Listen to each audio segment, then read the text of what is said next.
Trump ने Iran को ऐसा उकसाया, टूट जाएगा सीज फायर, फिर भड़क जाएगा युद्ध। ट्रंप की हां लेकिन ईरान की ना, बीच में फंसा मुनीर। और पाकिस्तान में दूसरे दौर की बातचीत पर सस्पेंस। क्या ट्रंप को ले डूबेगा चापलूस मुनीर? अमेरिका में कौन सी रिपोर्ट आई, मुनीर को किसने बता दिया रेड फ्लैग? डोनाल्ड ट्रंप ने एक बार फिर से पूरी दुनिया को पैनिक मोड में डाल दिया।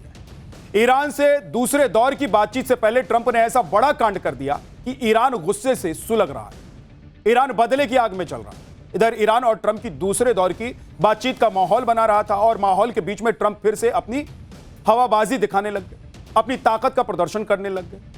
और इसी सब से ईरान भयंकर चिढ़ गया। ईरान को पहले से ही अमेरिका पर भरोसा नहीं है। दूसरी तरफ ट्रंप ऐसे ऐसे कांड कर देते हैं कि बातचीत का जो माहौल बन भी जाता है उस पर भी पानी फिर जाता है। इधर ट्रंप ईरान से बातचीत करने का डंका पीट रहे हैं, उधर उनके इशारे पर समंदर में अमेरिका ने ईरान के जहाज पर बड़ा हमला कर दिया। और इस हमले से ट्रंप ने ईरान के साथ होने वाली संभावित बातचीत को खतरे में डाल दिया, क्योंकि अब ईरान बातचीत से एक कदम पीछे हट गया। ईरान ने दूसरे दौर की बातचीत पर चुप्पी साध ली है। ईरान की खामोशी ने पाकिस्तान में होने वाली दूसरे दौर की बातचीत पर सस्पेंस खड़ा कर दिया। अपने जहाज पर हमले को लेकर ईरान भड़का हुआ। ईरान ने अमेरिका को चेतावनी तक दे दी, यानी अब धमकियों का नया दौर शुरू हो गया। यह सब देखकर पाकिस्तान अलग सदमे में, क्योंकि पाकिस्तान तो खुद को मध्यस्थता का चैंपियन साबित करने में लगा हुआ है। मुनीर खुद को ट्रंप का सबसे वफादार साबित करने में लगा हुआ है। इस्लामाबाद में दूसरे दौर की बातचीत की तैयारी भी शुरू हो गई है।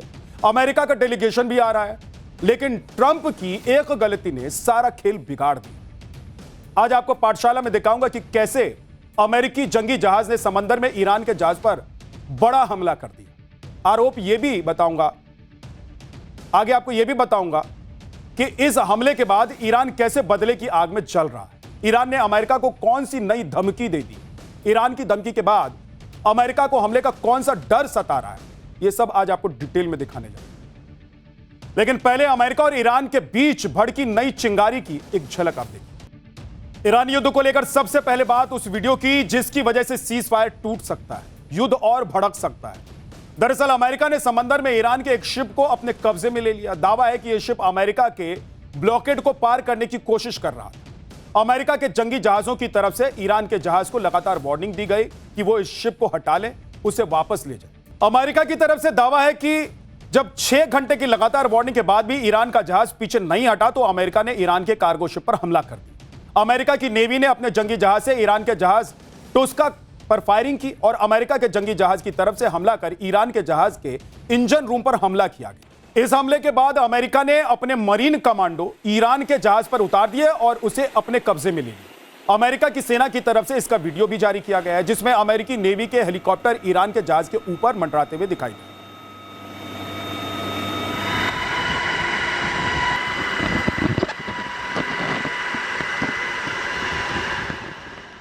पिछले हफ्ते अमेरिका की ओर से ईरान के बंदरगाहों की नाकाबंदी शुरू होने के बाद यह पहली ऐसी घटना है जिसमें अमेरिका ने ईरान के शिप को टारगेट कर लिया। इधर अमेरिका ने ईरान के जहाज पर हमले का वीडियो जारी किया, उधर ईरान की सेना ने यह खुलासा किया कि वो अमेरिकी मरीन्स पर हमला करने वाले। ईरान की सेना की तरफ से बताया गया है कि क्योंकि उस जहाज में क्रू के साथ कुछ परिवार के लोग भी थे, जवाबी हमला करने से उनकी जान खतरे में पड़ जाती, इसलिए ईरान ने जवाबी कार्रवाई नहीं की। अलग अलग मीडिया रिपोर्ट्स में यह भी दावा है कि ईरान ने ओमान की खाड़ी में अमेरिकी सैन्य पोतों पर ड्रोन हमले किए। सीज फायर टूट रहा है, ईरान और अमेरिका आमने सामने है। उधर अमेरिका लगातार ईरान को उकसा रहा है। अमेरिका की सेना ने एक वीडियो जारी किया है जिसमें यह दिखाया गया है कि उसने कैसे समंदर में ईरान की घेराबंदी की है। अमेरिका ने दावा किया है कि वो अभी तक ईरान के 27 जहाजों को वापस पोर्ट भेज चुका है।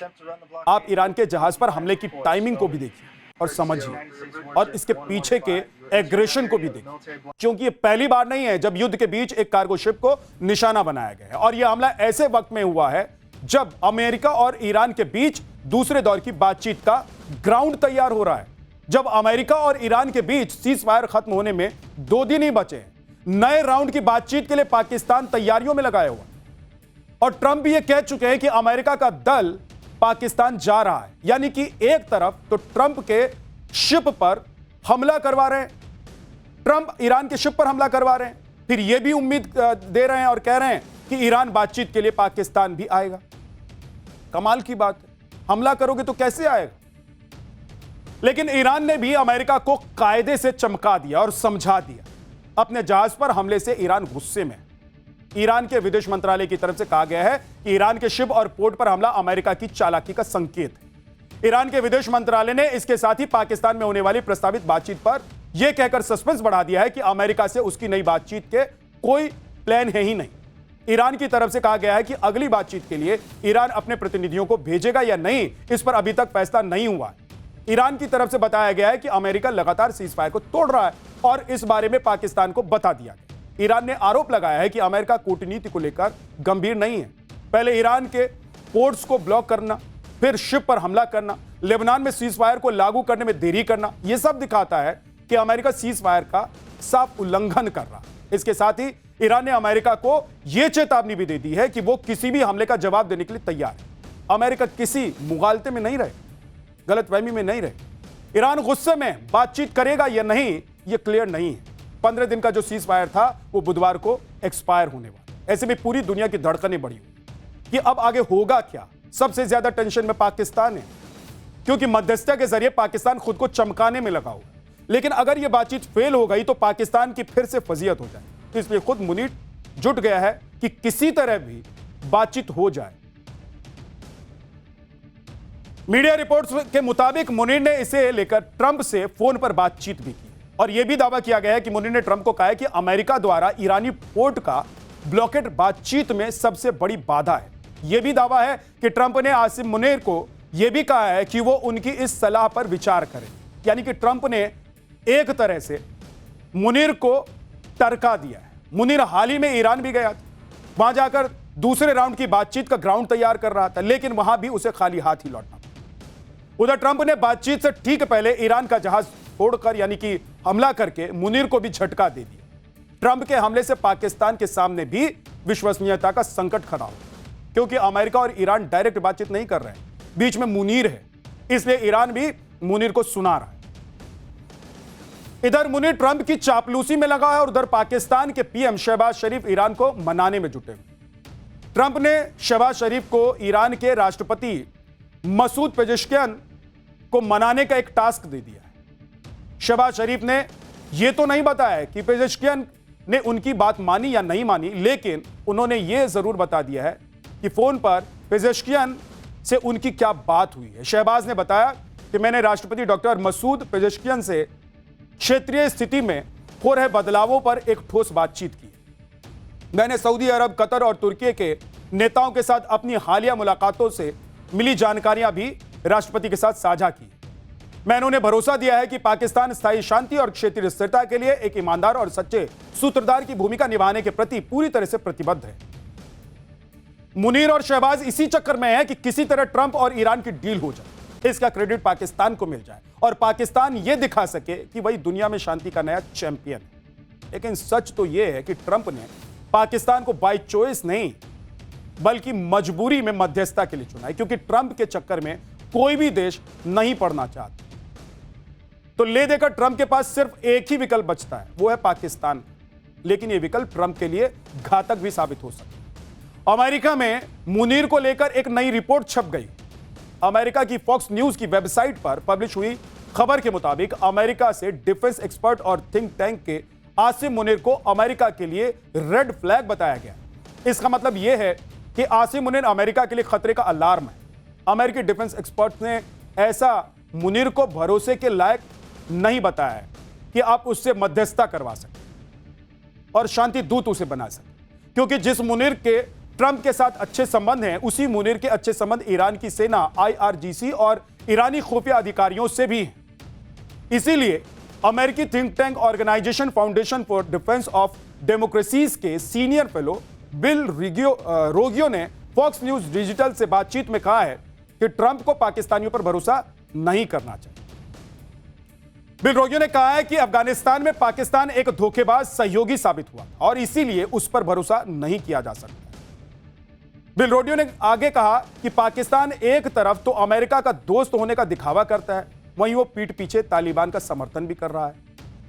बिल रोडियो ने ट्रंप प्रशासन को अलर्ट करते हुए कहा कि IRGC के साथ मुनीर के गहरे संबंध, इसलिए अमेरिका को मुनीर पर आंख बंद करके भरोसा नहीं करना चाहिए, बल्कि मुनीर को अमेरिका के लिए रेड फ्लैग यानी कि खतरे के संकेत के तौर पर देखा जाना चाहिए। फॉक्स न्यूज की रिपोर्ट के मुताबिक मुनीर अब 2016 और 17 में पाकिस्तान की मिलिट्री इंटेलिजेंस का डायरेक्टर था। उस वक्त वो पाक सेना में जनरल के तौर पर काम करता। उसी दौरान मुनीर ने ईरानी खुफिया अधिकारियों के साथ संबंध बनाने की शुरुआत की। बाद में पाक फौज में जैसे जैसे मुनीर का कद बढ़ता गया, ईरान के सैन्य अधिकारियों और नेताओं और IRGC के टॉप कमांडर्स के साथ उसके रिश्ते बेहतर होते चले। इनमें मारे जा चुके कुद्स फोर्स के कमांडर कासिम सुलेमानी और IRGC कमांडर हुसैन सलामी दोनों शामिल। यानी कि अमेरिका में यह बातें हो रही हैं कि मुनीर को भरोसेमंद नहीं माना जा सकता है, उस पर ट्रस्ट करके ट्रंप को धोखा ही मिले। ईरान गुस्से में है, बातचीत होगी या नहीं होगी पता नहीं है, लेकिन ट्रंप ऐसा दिखाने की कोशिश कर रहे हैं कि सब कुछ उनके कंट्रोल में। एक इंटरव्यू में ट्रंप ने ईरान से बातचीत में शामिल ना होने के दावे को खारिज कर दिया। ट्रंप ने कहा है कि अगर ईरान से डील हो गई तो वो ईरान के सीनियर लीडर से मिलना चाहेंगे। ट्रंप ने कहा कि हमारी बातचीत होनी है, इसलिए मैं ये मानकर चल रहा हूं कि इस टाइम पर कोई चालाकी नहीं करेगा। ट्रंप ने यह तक दावा कर दिया है कि राष्ट्रपति जेडी वेंस, विशेष दूत स्टीव विटकॉफ और सलाहकार जेरेड इस्लामाबाद पहुंच रहे हैं।